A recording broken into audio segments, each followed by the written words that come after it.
tal, amigos míos? Seas bienvenido, por supuesto, que a este nuevo video del canal Somos Turistas. Yo soy David y hoy estaremos hablando de un poco de historia, porque estaremos reaccionando a un evento el cual nunca va a ser olvidado ni por España ni por Cuba. Y me refiero nada más y nada menos que al desastre de 1898, que viéndolo desde un punto de vista español, es cuando este imperio pierde definitivamente sus últimos territorios, tanto en América como en Asia. Y viéndolo desde un punto de vista cubano, de los que nos enseñan aquí en los colegios y en las escuelas, como lo quieras llamar, es cuando Cuba alcanza definitivamente su independencia total del colonialismo español. Así que si quieres saber en una manera muy resumida qué se nos enseñan a nosotros en las escuelas y cómo se vivió desde el punto de vista español este evento, te invito a que te quedes, por supuesto,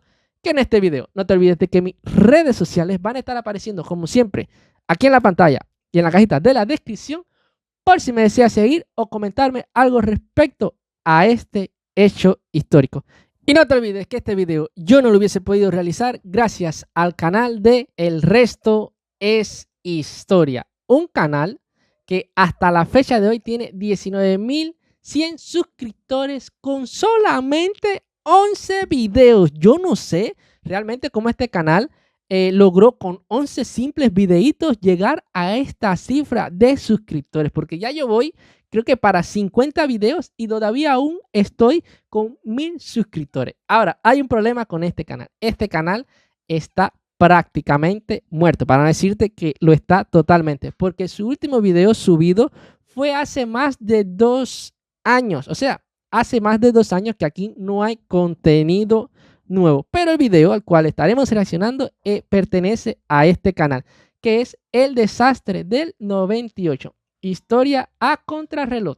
El resto es historia, así que si te interesa ver alguno de sus contenidos, ya sabes lo que tienes que hacer, buscar en YouTube el canal El Resto es Historia. Y si lo apoyamos con una suscripción y activando la cajita de notificaciones, a lo mejor él se embulla luego y empieza a subir más videos. Entonces, ahora sí, reaccionemos. Hoy presentamos Historias a contrarreloj. Y en el episodio de hoy, el desastre del 98.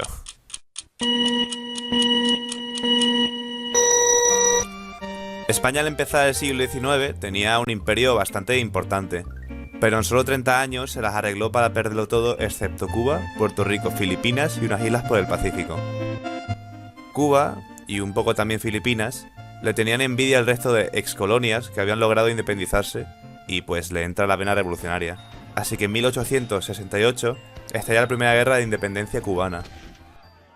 España no se puede encargar ahora mismo, ya que está bastante ocupada peleándose consigo misma. El sexenio democrático. Pero finalmente, tras 10 años, en 1800... Bueno, voy a hacer una pausa aquí para hablarle de cómo se nos va enseñando la historia de Cuba desde el punto de vista de acá, por supuesto, no desde el punto de vista español.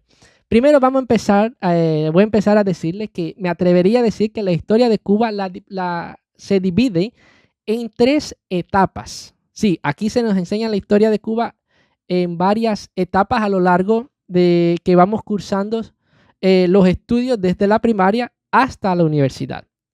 Para empezar, decirles que la historia de Cuba se empieza a estudiar en 5º grado, o sea, en la primaria, cuando los niños solamente tienen 10 años de edad. Vamos bien por ahí. Lo primero que se le empieza a enseñar a los estudiantes es antes de que Cuba o antes que el continente de las Américas fuera descubierta por los españoles. Entonces se nos enseña los grupos aborígenes que existían aquí en mi país, cuáles eran los más avanzados, por qué eran los más avanzados, a qué se dedicaban, la caza, la recolección, la agricultura, a qué se dedicaban los menos avanzados. Luego, eso es como 1 o 2 unidades dedicadas a las comunidades que existían en Cuba antes de ser descubiertas. Luego se salta a 1492 cuando llegan las primeras expediciones de Cristóbal Colón al continente de las Américas. Cómo fue su reacción al ver las tierras cubanas, sus eventos, cuántas embarcaciones llevaban, etc. Luego de ahí se pasa a otra unidad. O sea, estoy hablando de una forma muy resumida, ¿no? Porque si me pongo a hablar de la historia de Cuba, esto sería una película lo que estuviésemos haciendo. Luego viene el proceso de la conquista del país de Cuba, el cual los estudiantes también tienen que aprender cómo sucedió, cuáles fueron las primeras capitales que tuvo el país, que por cierto, la primera capital que tuvo Cuba fue mi ciudad. Para el que no lo sepa aún, mi ciudad se llama Baracoa. Por si lo quieres buscar después en Google Maps, la primera capital que tuvo Cuba fue la ciudad donde yo vivo. Lo que pasa que después por posiciones estratégicas, por comodidad, la economía fue yéndose para otros sectores. Luego cambió para otros lugares la capital. Creo que Cuba cambió de capital en el transcurso de toda su historia, creo que más de 7 veces, si no me equivoco. 7 o 5 veces, no estoy muy seguro en estos momentos. Luego está la conquista. Ahí es donde ya empiezan, como ustedes dirían allá, las leyendas negras, porque la historia de Cuba se enseña con los intereses del país y los intereses que ellos quieren que los estudiantes aprendan realmente es no ver a España como la que nos enseñó el idioma español, la que nos llevó una religión, la que llevó el tren, el tren o el tranvía, no sé cuál de las dos, la cual trajo la caña de azúcar, trajo el tabaco, etcétera, etcétera, etcétera. No, eso a Cuba no nos los enseña desde ese punto de vista. ¿Qué no se les enseña a todos los niños? Que fuimos colonia, que España nos oprimió totalmente, eliminó y abolió los aborígenes nativos, que nos saqueó, que violaban a las mujeres y se robaban a los niños. ¿Qué más se nos enseñó? Que nos robaron todo el oro. Entonces, eso es lo primero que a un niño de 10 años se le dice de España. Y en las pruebas que se le hacen para pasar de grado, quinto, sexto, séptimo, octavo, noveno, tiene que poner eso así como se lo estoy diciendo, porque si no, no pasa de año. O sea, esa es la política, la historia responde a los intereses de un país y entonces eso es lo que ellos tienen que poner. Fin, entonces, todo muy bien. Hasta ahí, eso es lo que se le enseña a los niños. Luego pasa un periodo muy largo desde 1492 hasta 1800, que es cuando empieza la otra unidad fuerte. En el transcurso de ese periodo no se nos enseña a nosotros, o sí se nos da, pero como pinceladas, como para que tú sepas que en Cuba se crearon algunas universidades, se enseñó el castellano, pero son pinceladas, o sea, no es la gran cosa que lo que quieren hacer énfasis en que la aprendas. Luego llega el periodo de 1800 y entonces a partir de ahí es que la historia se pone buena aquí en Cuba, porque te empiezan a enseñar que a partir de esa época ya existía el mestizaje, que es la unión de los aborígenes o las personas nativas de Cuba con los españoles. Y entonces a esas personas, que a lo mejor ustedes lo conocen como mestizaje, aquí en Cuba se nos enseña que son personas criollas. Los criollos es como le llamamos y como hay que ponerlo en los exámenes aquí en Cuba. Luego empiezan a surgir esas personas con ideas nacionalistas que ya no pensaban como los españoles y tenían sus propias ideas y sus deseos diferentes. Y entonces la historia de Cuba se va por la línea de las ideas independentistas. Entonces a partir de ahí es que se empieza a estudiar la historia como tal, hechos históricos militares importantes, quiénes fueron las principales figuras, etcétera, etcétera, etcétera.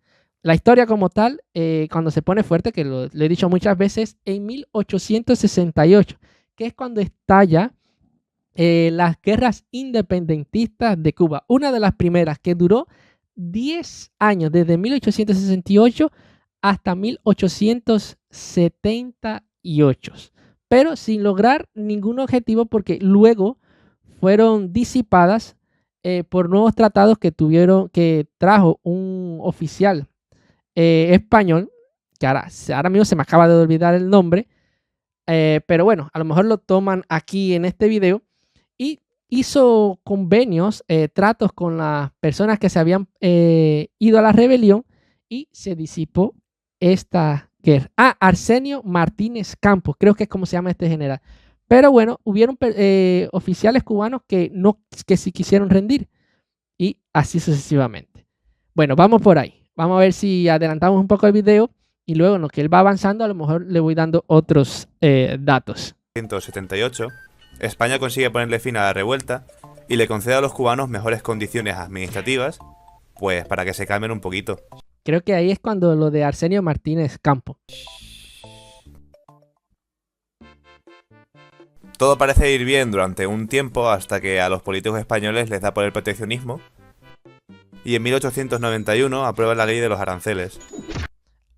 Eso es otra cosa. En Cuba también se nos enseña respecto a esto que España no dejaba que Cuba comercializara con los demás países de la región, solamente con la propia España para, como dice ahí, el proteccionismo y para fomentar la economía española. Cosa que en Cuba eso no se vio muy bien, porque los cubanos, los criollos, los famosos criollos, como lo acabo de comentar al principio, querían comercializar con regiones más cercanas e intercambiar otras tecnologías, y eso a España no le gustó. Entonces eso llevó a otro desencadenamiento y quizás al inicio de otra guerra, pero esta duró poco también. Cortando libre comercio en el Caribe con el fin de potenciar el mercado español, cosa que mosqueó bastante no solo a los propios cubanos, sino también a los estadounidenses.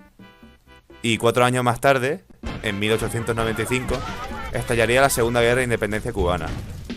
Esta vez los cubanos estaban más preparados, como si alguien les estuviera ayudando por las espaldas.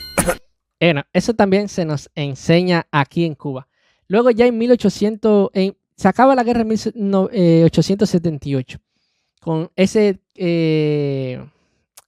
contrato, no sé cómo decirle, convenio que hicieron los españoles con los cubanos. Algunos no estuvieron de acuerdo y siguieron combatiendo, pero ya fueron la minoría y ya no pudieron seguir luchando y se fueron del país esos generales como Antonio Maceo, Máximo Gómez, que eran principales generales que luchaban por la independencia de Cuba. Ellos se fueron porque ya no pudieron más. Luego llega eso de los problemas de los aranceles y se vuelven a ir a la guerra en 1895. Pero esta vez estaban más preparados porque surgieron nuevas figuras políticas, nuevas figuras militares, y entonces también estaban contando con el apoyo por debajo del telón de los Estados Unidos. Por eso es que ahí se refiere a que estaban más preparados en la lucha contra los españoles. Y resistieron más a los avances de los españoles. Por si fuera poco, en 1896 los filipinos imitan a los cubanos y también se revolucionan. Durante 1897, España intentaría ofrecerle varias veces a los cubanos un estatuto de autonomía, pero Cuba dijo que no. Qué bobos fueron los cubanos. Hacer que Cuba se convirtiera en otra comunidad autónoma de España. Mira cómo desperdiciaron esta oportunidad. Porque lo que se nos enseña aquí es que los cubanos lo único que querían era la independencia, que no querían ningún otro estatuto ni otro contrato con los españoles. Era la independencia o nada. Así es como se nos enseña aquí la historia de Cuba. Que solo aceptarían la independencia total. Y por si fuera poco, ese mismo año, Puerto Rico se unió a la fiesta revolucionaria. En ese periodo es cuando en Cuba surge la figura de José Martí, que actualmente es la figura más importante de Cuba, porque él fue encargado, fue un pensador, un poeta, un militar, un estratega, así tipo, vamos a decir, Napoleón. Lo que la diferencia fue que él nunca fue al combate, lo de él era pensar, la estrategia y todo.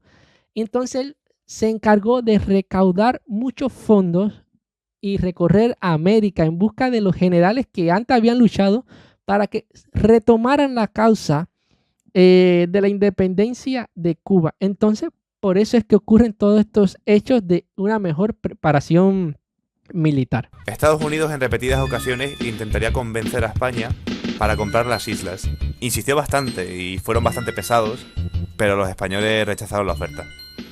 Miren, eso no se nos enseña. Quizás se nos dice, pero como pinceladas, para que tú sepas que ya existía un deseo expansionista por los Estados Unidos en todas las Américas. Y pensándolo bien, sí se nos enseña porque, como le acabo de decir, cuando surge la figura de José Martí en Cuba, él recorre a Estados Unidos, México, va a Guatemala, va a España, va a Puerto Rico, va a República Dominicana. Eso es recaudación de fondos para la lucha por la independencia de Cuba.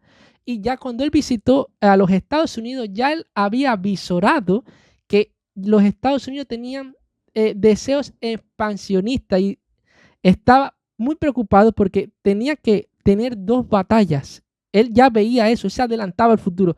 Una contra España y después otra contra los deseos expansionistas de los Estados Unidos. La tensión entre estos dos países iba en aumento, y la cosa no hizo más que empeorar cuando en 1898 el acorazado estadounidense USS Maine se pasó por el puerto de La Habana y cataplum, explotó.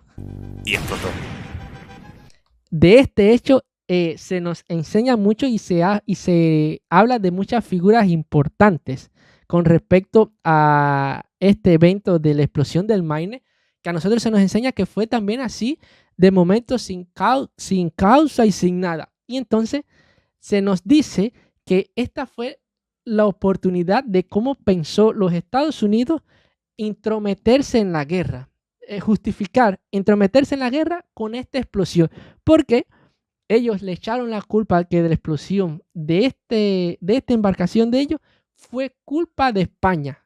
Y entonces ahí decidieron entrometerse.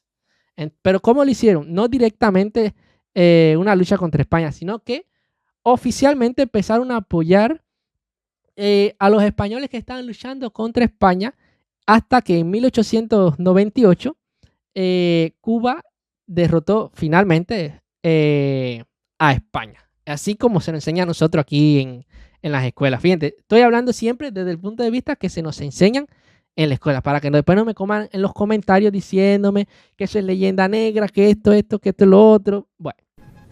Las causas exactas de este incidente eran desconocidas, pero Estados Unidos no tardó en culpar a España y darles un ultimátum. O os vais de Cuba o habrá guerra, dijeron los americanos. Los políticos españoles se vinieron arriba y sacaron pechito, rechazando el ultimátum y desafiando al americano. Estados Unidos reventaría a España con mínimo esfuerzo, echándoles de Cuba y de Filipinas en menos de 6 meses. En diciembre de ese mismo año, España firmaría el Tratado de París, renunciando a sus últimas colonias de ultramar importantes, porque aún les quedaba Fernando de Po. Lo único que quedaba del ¿Quién es ese de Fernando de Po? Imperio español eran unas tristes islas en medio del Pacífico, que se las acabarían vendiendo al Imperio alemán. Y bueno, pues así fue como España se las arregló para perderlo todo en un siglo. Pero si miran el lado positivo, aún tienen los Canarios. Fin. Bueno, yo creo también que todo esto también pasó por culpa de que en ese periodo en España Napoleón había invadido este país. Y entonces los territorios de ultramar españoles, ejemplo, todo lo que está en el continente de las Américas, con ya todas esas existencias de ideas independentistas, dijeron, ahora es el momento de aprovechar y lograr hacernos independientes y luchar por la liberación, porque España estaba ocupada también en su territorio luchando contra los franceses. Y entonces, por muy poderoso que hubiese sido este imperio español, ¿cuántos frentes de guerra iba a tener al mismo tiempo? No podría, porque si comparamos todos los territorios que luchaban por su independencia, hacían 7 y 10 veces el territorio español. ¿Cuántos soldados iba a reclutar España para luchar contra todas estas rebeliones? No podía. Para colmo, ponle también que tenía que estar luchando contra los franceses. Por culpa de todos estos eventos simultáneos, es que España en menos de 30 años perdió todos sus territorios de ultramar. Espero que hayáis aprendido mucho con este vídeo, y si os ha gustado, os invito a pasaros por nuestro canal para encontrar vídeos similares. Me gustaría decir que estos vídeos cuestan mucho trabajo hacerlos, por lo que apreciamos vuestro feedback y vuestros comentarios. Sin nada más que añadir, nos vemos en el próximo vídeo. Y como se suele decir, el resto es historia.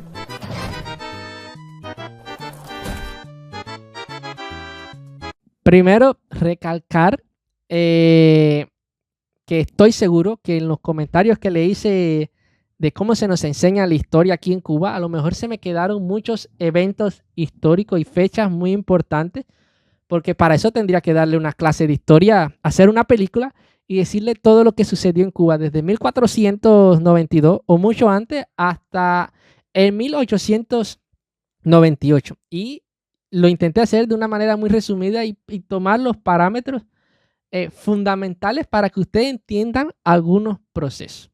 No sé si le haya servido de mucho lo que le comenté. Lo hice con el mejor amor posible para que ustedes entiendan cómo se nos enseña la historia de Cuba. Creo que no le mencioné al principio del video los periodos en los que se enseña en la historia en Cuba. La primera es desde 1492 hasta 1898, o sea, cuando éramos partes de España y la comunidad aborigen, lo que existía antes de ser descubiertos por los españoles. Luego, desde el 98 al 59, se nos enseña cuando fuimos neocolonia de los Estados Unidos. Y el tercer periodo que se nos enseña en las escuelas aquí en Cuba es desde 1959 hasta la actualidad, o sea, hasta la revolución en el poder. Y aquí tengo algunos libros, creo que me falta solamente un tomo respecto a esta historia. Ejemplo, el primer tomo es desde 1492 hasta 1898. Aquí se nos enseña formación y liberación de la nación. O sea, cómo surge y todos estos procesos históricos del cual se habló en este video. Hay otro tomo que es el que me falta aquí, que es el de 1898 hasta 1959.